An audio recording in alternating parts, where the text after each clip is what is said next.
자, 먼저 막걸리 뒤집어 쓴 사례부터 보죠. 이게 네. 계속 뭐 연달아 이어지고 있어요, 계속. 그러니까 얼마 전에 뭐 부산 동아대에서는 오물을 섞은 막걸리를 뿌려서 굉장히 논란이 됐었는데요. 예. 이번에는 또 신입생 환영회라는 그런 유명으로 신입생들에게 막걸리를 뿌렸는데 그날이 3월 4일입니다. 3월 4일이면 대략 날씨를 한번 생각해 보시면 굉장히 쌀쌀한 날씨였거든요. 아하. 쌀쌀한 날씨에 대부분의 민소매 옷을 입고 예. 가만히 앉아있는 위에 이제 막걸리를 뿌린 건데 어. 저 막걸리를 뿌린 게 대략 한 100통 정도 된다고 하더라고요. 100통씩이나요? 그러니까 어마어마하게 많이 뿌렸는데 이제 여기서 더 논란이 되는 건 예. 학생들의 철없는 행동에 그친 게 아니라 예. 교수도 여기 참여한 게 아니냐라는 얘기가 나오고 있는데 일단은 지금 학생회 측에서는 지금 교수는, 논란은 예, 교수는 아직 참여한 확실한 건 바가 아니고요. 없다라고 하고 있고요. 예. 그래서 만약에 이제 뭐 교수님이 여기에 또 좀 참여를 했다면 그것 역시 또 하나의 또 논란으로 번질 가능성도 있는 상황입니다. 예. 부모 입장에서 저렇게 보냈는데 대학 정말 뭐 얼마나 제일 좋을 때 아니겠습니까? 그렇죠. 네. 근데 저러고 들어오면 정말 부모 입장에서 속이 터질 겁니다. 고등학교도 아니고 학교 찾아갈 수도 없고 어떤 심정이겠습니까?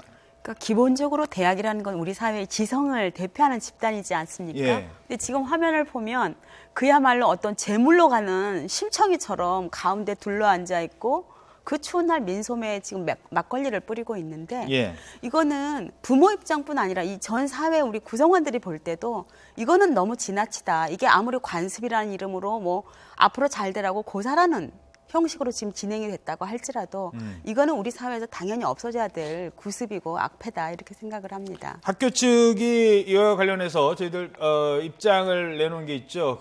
지금 함께 보겠습니다.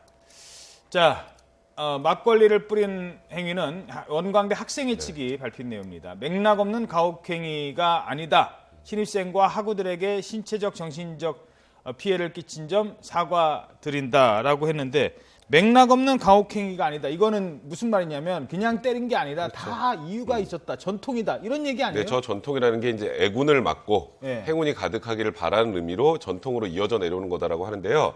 뭐 서울에 있는 사립대학교도 이제 뭐 막걸리에 사발식 하는 학교들도 있잖아요. 그 대부분 취지가 막걸리를 통해서 뭐 예를 들어서 이렇게 오바이트 같은 걸 하게 되면 몸에 있는 모든 안 좋은 애군을 다 빼내고 행운이 가득하도록 한다라는 취지인데 문제는 지금 보시면 아시겠지만 이 취지가 아무리 좋다고 해도 저 추운 날 반팔 소매에 그러니까 이게 자발적으로 참여하는 게 아니잖아요. 예. 사실 신입생 환영회에서 저는 막걸리 맞지 않겠습니다. 가겠습니다 하면 학교 제대로 다닐 수 있겠어요. 그럼요. 선배들한테 왕따 당하는 그렇죠. 거죠. 사실상은 그냥 강요된 행위란 말이에요. 그러니까 이게 취지가 아무리 좋다고 해도 이 신입생들에게 강요된 행위를 강요하고 그리고 이게 또 나중에 보니까 저 민소매 뿌리고 나서 씻을 시간을 제대로 주지 않아서 옷을 버려야 됐던 학생들도 있거든요. 아하. 그런 피해는 또 어떻게 해결해 줄 것이며, 그러니까 저는 원광대 학생회 측에서 이런 앞부분의 내용들을 굳이 말할 필요 없이 이번에 이렇게 어쨌건 강요된 행위로 신체적, 정신적으로 그럼요. 손해를 끼친 사과만 부분에 하면 될 대해서는 거지. 정말 사과를 드린다라고 하는 게 훨씬 깔끔하지 않았나 예. 그런 생각이 드네요. 자, 그리고 그런가 하면 다른 학교에서는 이런 피해를 당한 신입생이 아예 투신을 한 경우도 있었고요. 업어치기를 한 사례가 있었습니다. 저희들 화면 준비되어 있죠. 그 학생 지금 병원에서 이러고 있습니다. 화면 함께 보시죠. 자, 뒤로 머리가 그냥 쿵 찌는 모습 보셨습니까? 저게 다행히 머리가 아니라 턱이 먼저 부딪혀서 생명엔 지장이 없다고 합니다. 서울의 한 사립대 검도부 학생이 신입생 환영에서 폭행을 저렇게 당했다고 합니다. 저런데도요, 맨 처음에 학생들이 와서 그 병원에 눈 뜨니까 어느 여관방이더래요, 학생이. 그리고 나서 다른 친구들, 선배들 한 사람이 와서 물어보는 게 너 그때 기억나? 어디까지 기억하지? 너 네가 넘어진 거야? 이렇게 얘기를 했답니다. 그리고 감독은 경찰서 갔더니 저 CCTV가 있다는 걸 알았대요. 봤대요. 누군가가 일부러 저렇게 업어치기 한 거를 봤는데도 학교에는 보고를 하지 않았습니다.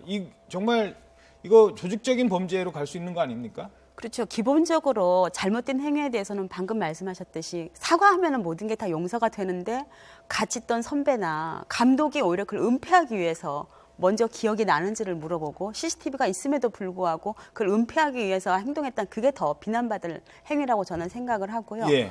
더군다나 이 조직적이라는 건 어떤 운동부라는 데서 이미 어떤 체부를 당연시하고 대면식에서 선배가 기강을 잡는 걸 당연시하고 예. 이런 문제, 이런 어떤 인식 그게 더 문제라고 생각을 합니다. 자, 이런 반복되는 가혹행위, 신입생 가혹행위 이거 어떻게 해야 될까요? 학교에서 먼저 나서야 되지 않겠습니까? 당연히 나서야죠. 지금 대부분 선배 대면식이다, 기강 잡는다, 뭐 그런 식으로 해서 음주로 인한 뭐 추락사, 또 음주로 인한 기도 폐쇄로 인한 사망 사고 해마다 3월이 되면 지금 신문에 계속 나오는 사건들 아닙니까? 예. 이건 당연히 변해야 되고 사회 전체가 나서고 여론도 같이 협력해서 변해야 되는 우리 사회의 악습입니다. 예, 지금 보시는 사진들이 다 이게 신입생 환영회 때 있었던 일들입니다.